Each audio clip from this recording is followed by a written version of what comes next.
Yo, what's going on YouTube? It's your boy Charific coming at you with another Pokemon movie analysis. And as usual, we are joined by Weeb Rabbit. Hello, everybody. Alright, so guys, we got a doozy for you this time. It is Zoroark Master of Illusions. And listen, we talked about it off screen. We're gonna let you guys know right now. We weren't really fans of this one. Oh, and also, there will be no footage shown of the movie because big corporations don't like tiny YouTubers stealing their stuff. So let's dive in. So basically, the movie starts off.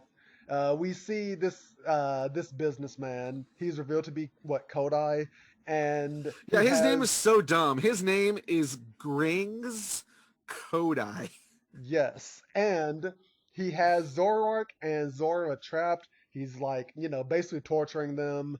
And at the end of it, Zora escapes, but he's like, ah, crap. Well, let's make an illusion of Zora so that we can keep control of Zoroark. Zora escapes, finds Ash and friends. They're going to this city to watch Pokemon Bocker. I looked it up. It's a combination of basketball and soccer, apparently, in the Pokemon See, that's universe. something I'm disappointed in. It actually looked really interesting. I kind of want. Okay, so guys, if you guys have never seen this movie, the one thing I would look up, watching the first 10 minutes of the movie, that's probably the best part. Hmm. It shows Ash and friends as usual, where it introduces the Pokemon world. Kind of fun Easter egg at the beginning of the movie. It shows Ash fighting what looks like it's what do you call the protagonist from the second game, Oh, Ethan yeah, Ethan. Yeah, from Gold and Silver. It yeah. looks like he's fighting the kid from Gold and Silver, which that was fun. That was like a fun little Easter egg. Hmm. And then it shows that after he fights that kid, they're sitting at a Pokemon Center and they're watching Pokemon play a weird game that, what did you say it was called again?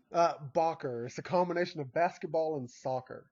Yeah, and it is like this weird game that we never see ever in any other piece of Pokemon media.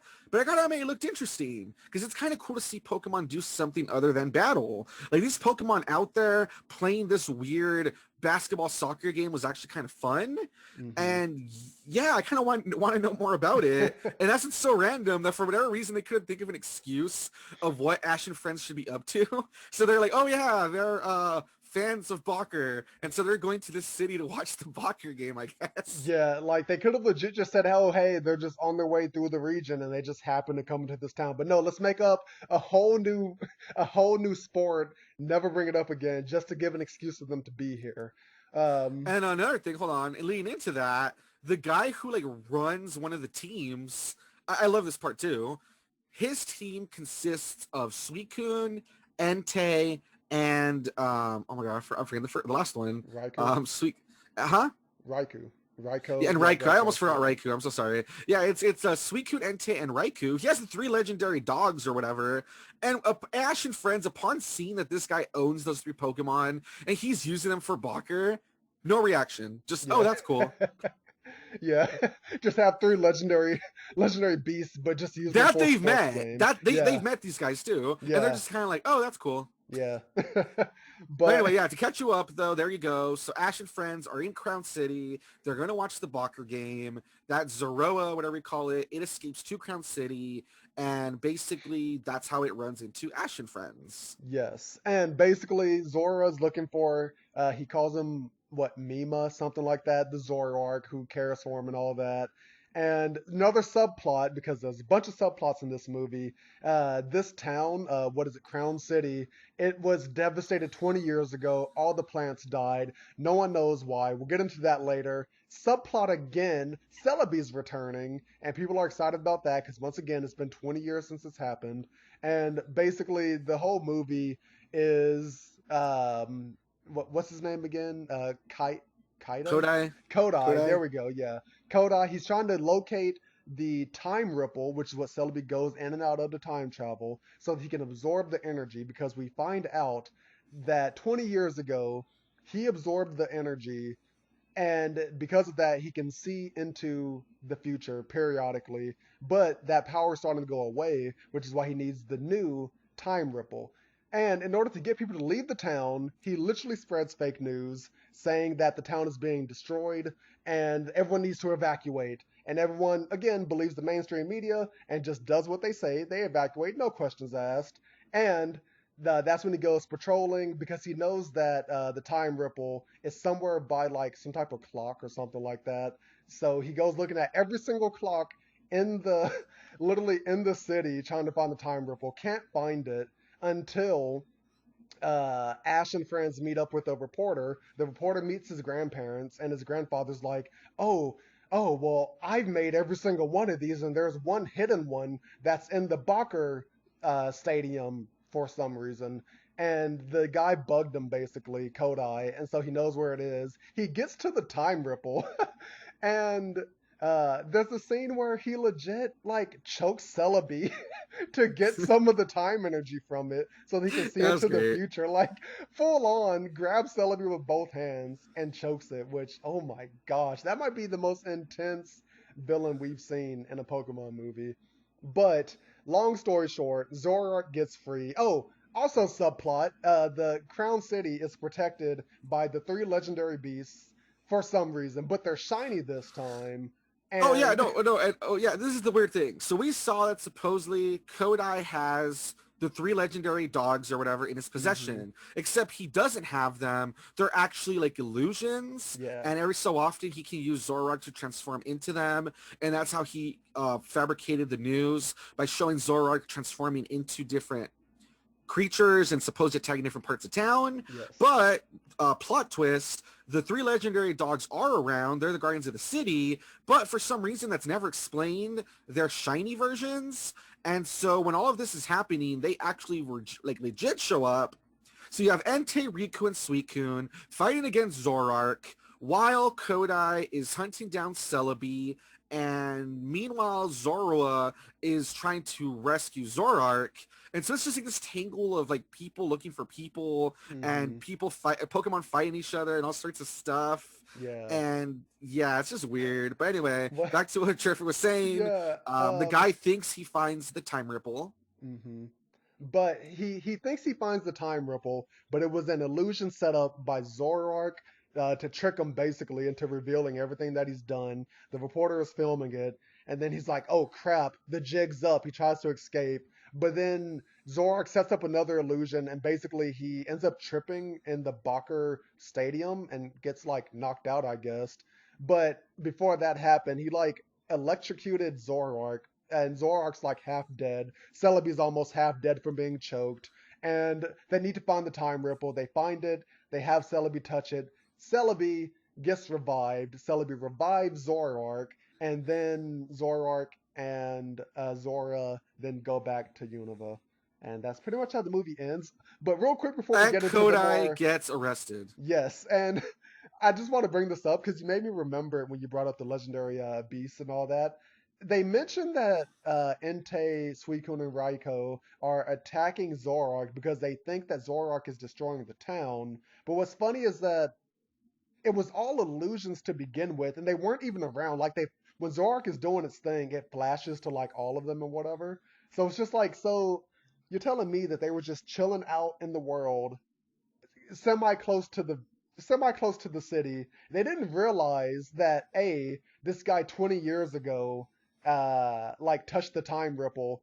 Oh, and we've got to mention that him touching the time ripple somehow killed all the plants in the city 20 years ago. They never explained that either. But they're supposed to be the guardians. They let that go down. They don't sense his evil intentions. They don't sense him 20 years later when he's about to do the same thing. But Zoroark coming up with a bunch of illusions, yes, they have to get up on that and stop that though. Like what? Like Yeah, what and is this that? movie's just weird, man. It's filled with a lot of like weird like side plots. And like I said, it's just Yeah. a tangle of this Pokemon fighting that Pokemon, while this guy looks for this Pokemon, and this Pokemon looks for this other Pokemon. It's just Yeah. so weird. Like me and Trish were talking about this off camera. It's like they didn't have a legendary Pokemon to talk about here. So they're like, okay, let's talk about Zoroark. Zoroark's pretty cool, right? But then instead of focusing on Zoroark, Zoroark's more of a tool, Mhm. and the main character is more of Zorua, like the little Yeah. version of it. But then it's not really the main focus either, because the main focus is that the guy's after Celebi, Yes. and then Celebi's running around, but then we also have the shiny versions of the legendary beast also running around. So it's Yeah. like a whole mess of all these different things just happening all at the same time. Yeah. And like I was telling Terrific, it's so weird too because like the guy's plan is so stupid. Like he is a billionaire. He's like a successful businessman. And instead of just on the down low visiting the city and checking out each of those time things for himself, he can literally make up whatever excuse he wants for why he's checking them out. Hmm. His plan is let me go through the trouble of capturing a Pokemon that can make illusions. That way it can pretend to be these legendary Pokemon. It can pretend to be destroying the town. I'll evacuate everybody. And then I can go ahead and try to see if I can find a time ripple because hopefully Celebi's around. Yeah. Like it's the most convoluted thing ever. And not even that, but like I said, the way they introduce everything's so weird too. Like Celebi just shows up out of nowhere. Old people see it and they're like, oh boy, that means that hopefully the greenery will come back because it's been 20 years or whatever. And like the way they introduce the three legendary beasts is so awkward. It's just like, oh yeah, they sense that Zoroark is pretending to destroy the town, Yeah. you know? And then some of the characters they show are so weird too, because it's okay, they're focusing on Ash and friends. No, they're focusing on the bad guy and his assistant. No, they're focusing on these old people. Wait, they introduced this girl with pigtails that looks like she's going to be super important, and like maybe she's going to join the crew, but then she never does. They just show her at the end. She's watching the Hmm. Bocker game. Yeah. And then, oh wait, Ash and friends meet this reporter guy that looks like he could be a future version of Ash. Oh wait, they meet this other reporter that's a sidekick that looks like she could be a future version of Dawn. Oh wait, they meet the old people again. They're important after all. It's just all over the place. Yeah, yeah, no, they definitely did not have a clear sense for what they wanted to do with this movie. They were just told, "Hey, do another promotional movie. Use Zoroark for it." Like, they didn't really know what they were doing. We said this off screen, but we're putting this either somewhere along with Pokemon Movie 2 or with the Pokemon specials, because that's kind of what it feels like. Like there is a lot of stuff happening, but at the same time, nothing is really happening until like the last what, like 15, 20 minutes of the movie when they're like wrapping up the plot and like all the other subplots. So, Yeah, it's just so awkward. It's such a weird, awkward, all over the place film. It definitely feels like maybe it was meant to be like a special, or like they felt like they had to make something to round out the end of this generation. I don't hmm, know, but yeah. it is just really, really like, I just didn't Yeah, care. it's yeah, they definitely did not do a good job with this at all, in our opinion. But with that, we're gonna wrap up this analysis right here. Weeb Rabbit, tell them what movie we'll be doing next time. Alrighty, so with Zoroark, Master of Illusions, we are finally done with the era of Pokemon Diamond and Pearl. So next up, we're moving to a different region, which is my least favorite region, I think, honestly. We're moving over to the Gen 5 region, and the next movie is a weird one. It is Black Victini and Reshiram and White Victini and Zekrom. So that's that weird one where it's like two different movies that have almost the same plot, Yeah, minus some like difference, like some minor differences, like the yeah. legendary and like the companion Pokemon and stuff, I think. So Hmm. that is what is next. Oh, yay. The waste of a movie. And like I said, I hate Gen 5.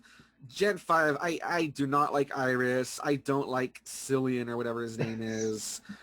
They're terrible, man. Like even Gen 6 people I prefer. They're like, Hmm. I just don't like Gen 5. Iris is super annoying. Cillian is just like a watered down version of Brock. Hmm. It's just like, Yeah, no, yeah, no, definitely Iverson's Cyan. I forgot what his name is too, but Cillian, I think. I don't know, something like that. but yeah, no, not the best, but maybe we can breeze through it. But you guys know the drill. Check out Weeb Rabbit for all the fun stuff he's doing on his channel. And we will. Oh, yeah. Sorry about that. If you enjoyed, comment, like, and subscribe. If you didn't enjoy, hit the dislike button, leave a comment so I can use that to get better. And with that, I will see you in the next Pokemon movie analysis. Bye. Later.